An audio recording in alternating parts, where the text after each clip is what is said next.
அமெரிக்காவின் Los Angeles நகரில் நடந்த துப்பாக்கிச் சூட்டில் 2 உயிரிழந்தது தொடர்பாக அமெரிக்காவிலிருந்து நம் செய்தியாளர் பத்மா ஸ்ரீனி தந்த கூடுதல் தகவல்களை பார்க்கலாம். அமெரிக்காவின் கலிபோர்னியா மாநிலத்தின் தலைநகரான லாஸ் ஏஞ்சல்ஸ் நகரத்தில் இன்று நடந்த துப்பாக்கிச் சூட்டில் 2 உயிரிழந்துள்ளனர். இன்று புதன்கிழமை காலை சுமார் 10 மணி அளவில் UCLA எனப்படும் university of California Los Angeles பல்கலைக்கழக வளாகத்திற்குள் திடீரென துப்பாக்கி குண்டுகள் வெடித்தன. இதில் பேராசிரியர் வில்லியம்ஸ் கொல்லப்பட்டு மாணவர் ஒருவர் தற்கொலை செய்து கொண்டுள்ளதாக தெரிய வந்துள்ளது. அந்த மாணவரின் விவரங்கள் ஏதும் வெளியிடப்படவில்லை.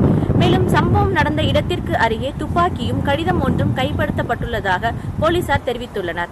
மேலும் இச்சம்பவம் நடைபெற்று 2 மணி நேரம் பல்கலைக்கழக வளாகம் முழுவதுமாக அடைக்கப்பட்டு பலத்த சோதனைக்கு பின்னர் 100க்கும் மேற்பட்ட மாணவர்கள் வெளியேற்றப்பட்டுள்ளனர். மேலும் இந்த சம்பவம் குறித்து போலீசார் விசாரணை நடத்தி வருகின்றனர். இன்டர்நெட்டின் பிறப்பிடம் என்று அழைக்கப்படும் UCLA என்ற புகழ்பெற்ற பல்கலைக்கழக வளாகத்திற்குள் இச்சம்பவம் நடைபெற்றது மக்களிடையே பெரும் அதிர்ச்சியை ஏற்படுத்தியுள்ளது. புதிய தலைமுறைக்காக அமெரிக்காவிலிருந்து பத்மாஷினி.